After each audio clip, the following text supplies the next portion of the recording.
Continúa el doctor Moisés Basserman, el miembro de la misión de sabios, químico con un doctorado en bioquímica y experiencia postdoctoral en microbiología. Fue rector de la Universidad Nacional de Colombia y también fue presidente de la Academia de Ciencias Exactas Físicas y Naturales. Cuenta con numerosos reconocimientos al mérito científico y gran columnista, y nos ha acompañado siempre. Doctor Moisés, qué orgullo tan grande, bienvenido. Muchísimas gracias, senador, muy amable. No sé si el video está activado, me parece que no todavía. Lo vemos perfectamente.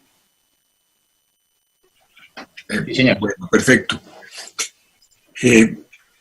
Yo pienso, gracias, senador Agudelo, sobre todo por su propuesta de política científica nacional que nos asegure soberanía tecnológica en tres campos que todo el mundo coincidirá en que son absolutamente fundamentales: el campo energético, el campo de la seguridad alimentaria y el campo farmacológico. Este último yo prefiero verlo en una forma un poco más amplia, como tecnología o como biotecnología para la salud. En medio de esta crisis de salud, un día leímos en los periódicos que teníamos escasez de kits diagnósticos para el coronavirus y que al ser una pandemia y al demandar estos kits en forma masiva por todos los países del mundo, entonces se competía por una producción que escasamente estaba dando abasto. Eso nos reveló unas grietas en la globalización, una globalización que está lejos aún de los ideales.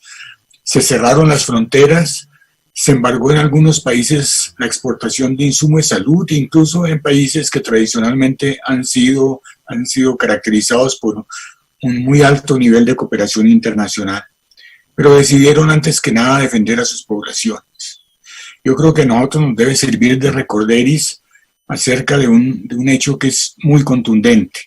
La soberanía tecnológica es una de las principales características del desarrollo.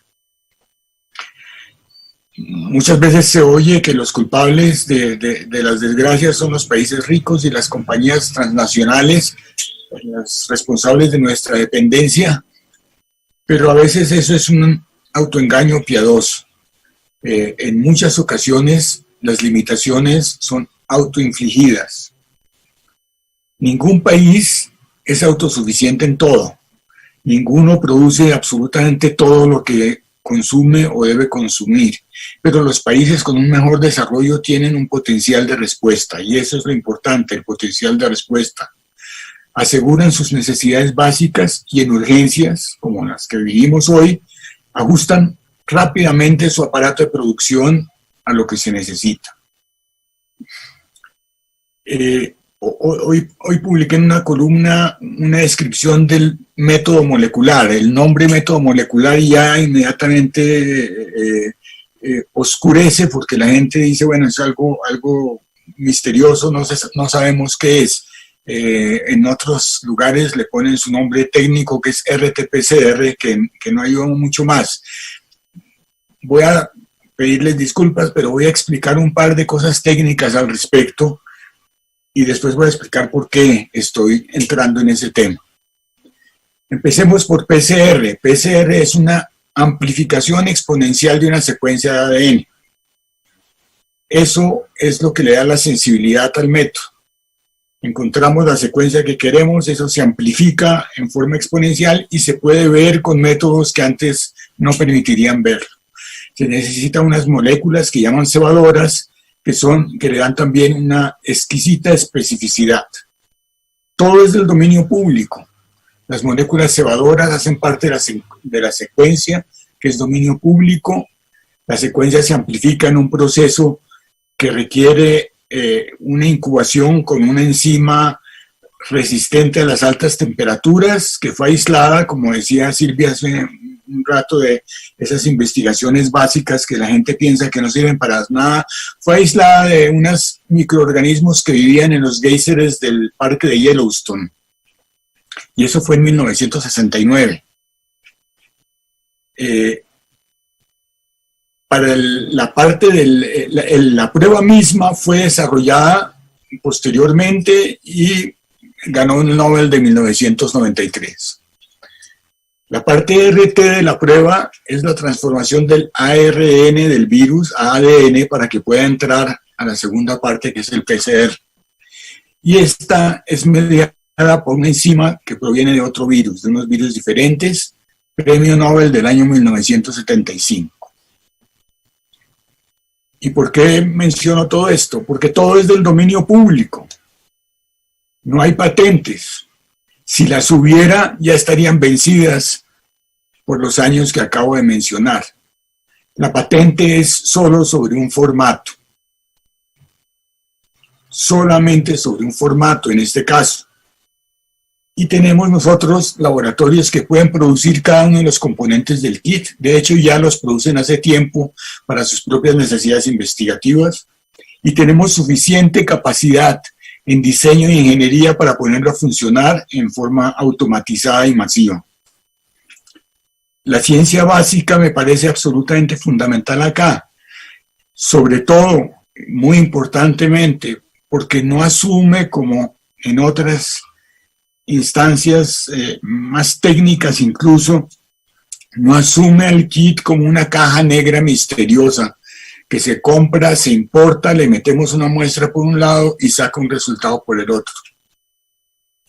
La limitación para producir ese kit propiamente en el fondo es un complejo de inferioridad.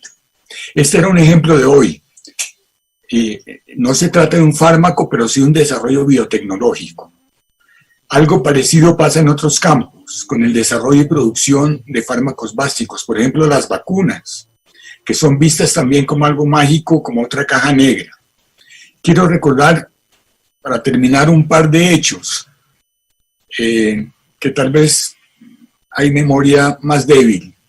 La viruela fue erradicada de Colombia con una vacuna hecha en casa.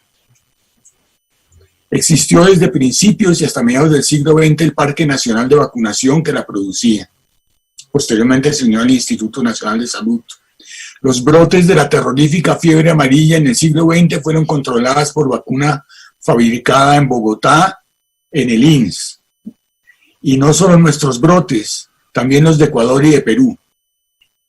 Los que tenemos un poco más larga memoria por razones obvias, y en este caso porque yo era director del INS en el año 97 y tengo aquí nuestra rendición de cuentas, informamos que entregamos al plan ampliado de inmunización hechas en casa 6.500.000 dosis de vacuna BCG contra la tuberculosis, 6 millones de vacuna contra difteria, tosferina y tétano, 11 millones dosis de vacuna contra tétano y 2,5 millones de dosis de vacuna contra la fiebre amarilla. Era posible en 1977 y es imposible hoy. ¿Qué pasó? Por supuesto que hubo cambios tecnológicos, pero estamos reconociendo entonces que fuimos incapaces de llegar a la nueva tecnología cuando teníamos ya la tecnología de producción anterior. Hay muchas razones siempre para justificar o explicar por qué algo no se hace o por qué se dejó de hacer. Generalmente hay una sola para explicar por qué sí se hace. El hecho es que a pesar de que nuestra capacidad científica ha aumentado enormemente, no hemos logrado aumentar nuestra capacidad de producción y desarrollo tecnológico en este campo biotecnológico y farmacológico tan importante. Creo que su propuesta, senadora Agudelo, es una propuesta visionaria. Yo creo que se debía acoger por nuestra autonomía y por nuestra soberanía.